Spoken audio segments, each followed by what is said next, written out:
remarks here toward this side. I find it a more interesting, closer to the precedents that you were showing, and much more open to the breeze and ventilation that you haven't quite detailed yet, but I can sort of sense the way it works. And frankly, in the schools, especially this kind of school with younger people, you're going to want a lot of flexibility on the floor plate. You don't want to sort of fill it up with too many fixed things. Now, getting back to the other side, I like the programs you put over there. I'm interested in sort of the dance piece, and what was the other one? There's an art room and a theater. I could almost imagine that the dance piece be more open, more visible, and maybe the theater would become more solid, so that you could sort of work that as a programmatic pair. But I guess what I'm saying is I just feel that the treatment of that side over there sort of has a different monumentality and scale than some of the more delicate things that you were talking about over here. I think that the idea of the courtyard as a place to collect water is really interesting. You know this climate a lot better than I do. Do you think that it would, in this climate, provide sort of evaporative quality to sort of make it a little cooler in there? Does it make a microclimate with the water? I'm hoping that the enclosure wouldn't be too drastic. There are a lot of natural breezes since it is so close to the ocean. So I'm hoping that those natural breezes will allow evaporation, allow the air to move upward. So all of the water that's in the courtyard is going to be collected from the building. It's going to be harvested from the building. It's not going to be brought in another way. Yeah. Okay. Yeah, just as a point, evaporative cooling in hot, humid climates is generally not a good idea. So the idea here is more, the answer should be that. Okay. And that usually it's about the collection of rainwater, the spectacle of rainwater, etc., which is both practical and symbolic, but not for a cooling issue. Okay. That's my proper answer. Okay. Okay. Heather, I have a more perhaps exploratory or fundamental question just about the idea of catalyst. Back here you did say something about you're trying to be apolitical, and I think that's probably for our purposes not okay. But nevertheless, the positioning, the urban positioning of the schools was a very important aspect. But I'm still not really clear on what you mean by catalyst. Catalyst for connectivity to other kind of cultures. You were kind of mentioning all the different kind of cultures, yet they're not necessarily connected by maybe an obvious kind of urban structure or buildings, and you're using a building as a specific element that talks about being a catalyst. But could you just help me understand more directly what the catalyst is doing? I guess there's in a broader sense, maybe outside of school. I think I understand the learning component of it relative to the mixed, kind of the quasi-mixed use aspects and things like that. So, but I'm looking maybe as more of an urban situation of the catalyst. Is that something that you were thinking about? Yes, that's actually a lot of what I was thinking about. I guess, yeah, there wasn't just the main idea of having this catalyst as a school, but different scales of it, having especially connect to this existing structure as well as the community itself. That was the reason why I wanted it to be on Fifth Avenue, was so there was exposure and would allow more connectivity throughout the community.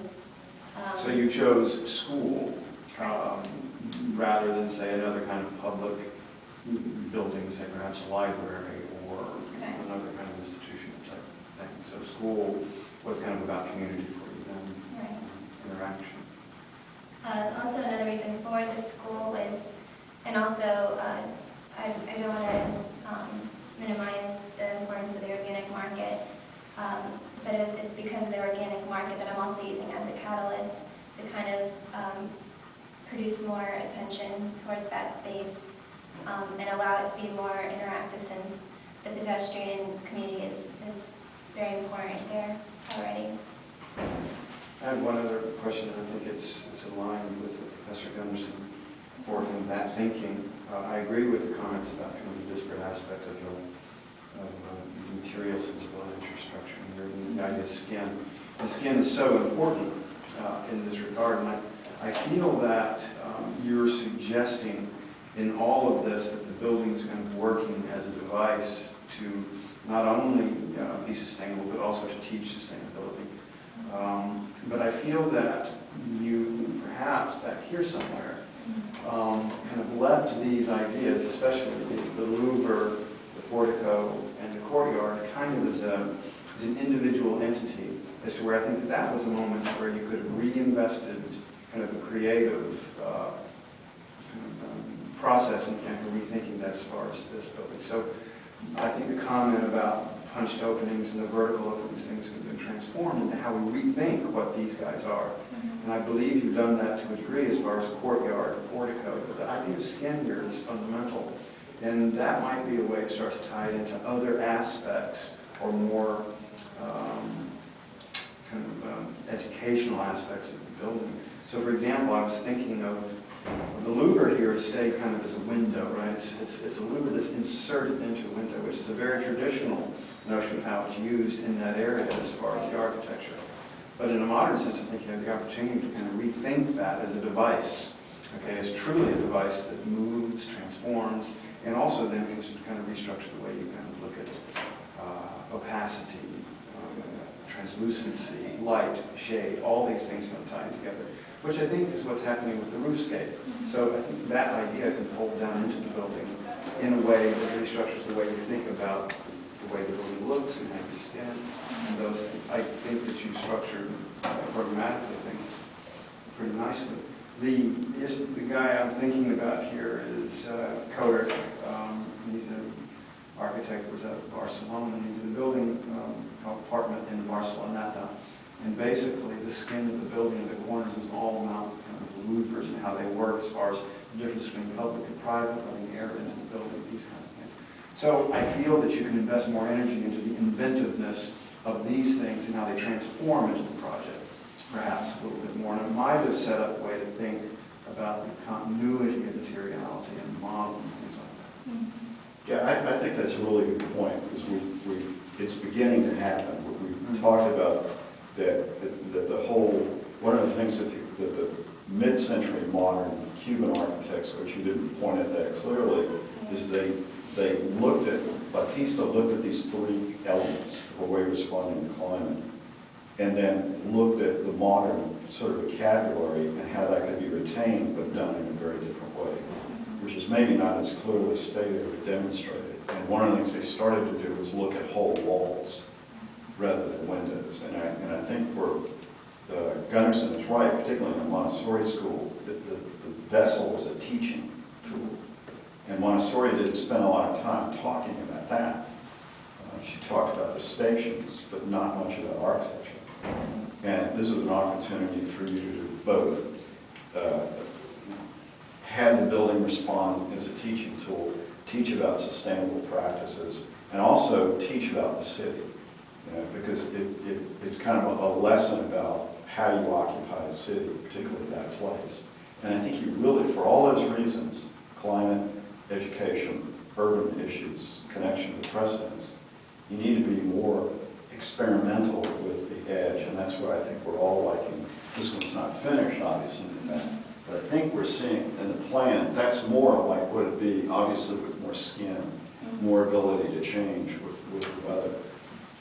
With the educational requirements, and probably not the other. Yeah, I think that all very much ties together. I think your itinerary of moving through the building, its relationship to the street, I think is beginning to become good. And that in itself is kind of didactic, right? You're teaching through the moves.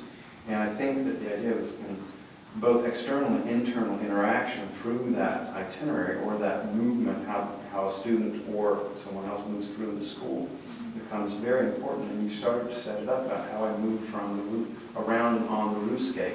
But I sense that, at least at this point, there's kind of this separation between that ground plane, the relationship between the ground plane and the roofscape.